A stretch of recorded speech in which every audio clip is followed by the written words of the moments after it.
Efectivamente, profundizando una campaña necesaria. Nosotros entendemos que es una campaña donde el objetivo principal es la información y que la gente llegue a un 27 de marzo totalmente informada y cuando coloque la papeleta rosada del sí, sepa qué es lo que está votando. O la otra opción. Pero claramente un ejercicio democrático que nuestra ciudadanía y nuestro país tiene y tiene como posibilidad jurídica y tiene como posibilidad cívica. Y eso es bueno que se entienda, es bueno que la ciudadanía se apropie esa herramienta, porque está bueno participar de las decisiones que nos afectan directamente o que nos favorecen. En este caso nosotros entendemos de una ley de urgente consideración que 135 artículos de esa ley afectan profundamente a la ciudadanía, al uruguayo y a la uruguaya.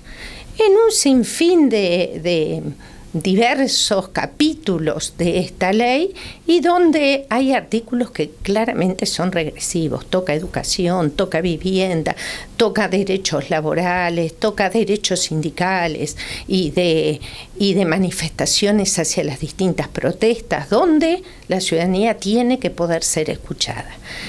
En definitiva, nosotros hoy estamos profundizando esta campaña acá en el departamento de San José, hemos estado en la capital, vamos a estar llegando directamente a los vecinos de Ciudad del Plata, donde allí vamos a estar conversando y principalmente escuchando, ¿no?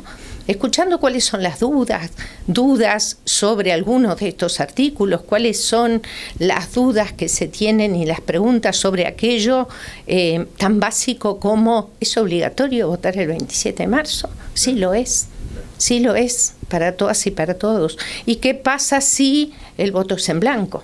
¿Qué pasa si tomo una opción o la otra? Por lo cual, en esta campaña, en este momento de campaña, esto es lo que nosotros estamos haciendo y queremos llevar a cada una de los ciudadanos, de los vecinos y de las vecinas este tipo de informaciones. Los sindicatos de la educación son de los que mayor fuerza han puesto primero en reunir firmas y ahora en la campaña. ¿Cuáles son esos elementos centrales que ustedes ven como negativos de la ley, además de la participación? Bueno, yo creo que además de la participación es mucho. La participación es todo, la participación forma parte de lo que es la democracia. Pero más allá de eso, y yendo a tu pregunta puntual, del capítulo de educación, 34 artículos son los que integran y forman parte de estos 135, donde Sistema Nacional de Educación Pública dejó de estar en esta ley de urgente consideración. Y el televidente dirá, ¿y cuál es el problema? Que no exista un sistema nacional de educación pública. Lo grave de eso son dos cuestiones. Uno, que no existe lo que significa un sistema, no está, es una coordinación, no es un sistema, se acabó. Y lo otro es que no aparece lo público. Y esto es lo que una de las cuestiones en las cuales cada uno de nosotros debiera poner énfasis. Lo público y el significado de lo que es lo público. Lo público es lo que lo que es de todos. Y lo que es de todos es lo que todos deberíamos defender. Y esto no aparece en la ley de urgente consideración. Por allí se nos critica y se nos dice, dicen que se va a privatizar la educación y eso no es tan así. No está escrito literalmente. No lo está. Y eso nadie lo discute, pero claramente, si hay artículos que se modifican de la ley que venía vigente, de la Ley General de Educación, a esta LUC, artículos donde dicen claramente que el padre o la madre van a dejar de ser los responsables de una obligatoriedad y pasan a poner de sí la mejor voluntad para que el niño y la niña asista y pueda ser completado su escolaridad. Una cosa es la obligatoriedad y otra cosa es dejar abierta una puerta.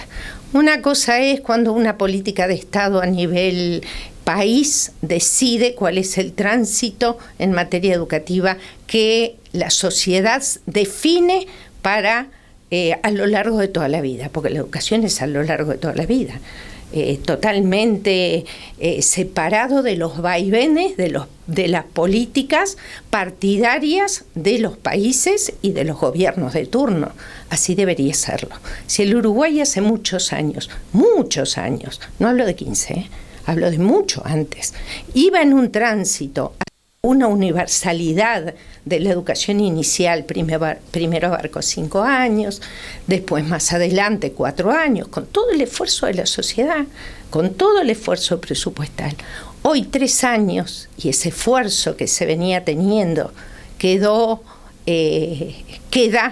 disimulado, más bien corrido hacia un lado, cuando se dice que 3 años integra lo que es la educación no formal. Aquí mismo en Libertad, el Jardín de Infantes fue una de las obras en esta continuidad de lo que es la universalidad o el tránsito hacia una universalidad de los niños de 3 años. Y bueno, eso queda trunco, por suerte el jardín se terminó, tuvimos mucho que ver en eso cuando la construcción, claramente, porque apostamos a eso, porque el país entero y la ciudadanía entera apostaba hacia ese tránsito. Hoy no está, hoy está siendo puesto en tela de juicio, hoy está escrito en la ley de urgente consideración, donde aquellos niños que estén en la educación de 3 años pasaría a ser no formal y no obligatoria. Nosotros tenemos en San José una problemática con lo que ocurrió con los docentes del Liceo 1. En el caso se da esa situación cuando ya se había nombrado una dirección, ya habían desaparecido los consejos. ¿Entiende que quizás hubiese sido más difícil que se hubieran dado esas suspensiones si hubieran seguido existiendo los consejos? De hecho, cuando este tema que usted coloca sobre la mesa comienza, había consejos. Por lo cual este tema no nace con estas direcciones generales. Lo que hace la Dirección General de Secundaria es revisar para atrás lo que otro consejo hizo y resolvió en su momento y en su contexto, volver a desempolvar algo para entrar a revisarlo, aquello que lamentablemente ha hecho que muchos 13 compañeras o compañeros también, y sus familias, y su comunidad, y los otros colegas, y la educación secundaria, pero también la primaria, pero también la Universidad de la República, también los trabajadores en general, y la ciudadanía uruguaya esté pendiente de algo que en su contexto donde surgió ya había tenido una resolución, que no ayuda el desempolvar cosas, no, claramente no. De hecho, aún hoy ya hay una queja ante la OIT, ya la OIT intervino de cierta forma para orientar al Estado uruguayo sobre estas cuestiones. Ya ha habido un paso adelante, pero nadie le quita el sufrimiento de las personas, impresionante, y menos cuando es una profesión tan noble como es la profesión docente, sin desprestigiar a ninguna otra.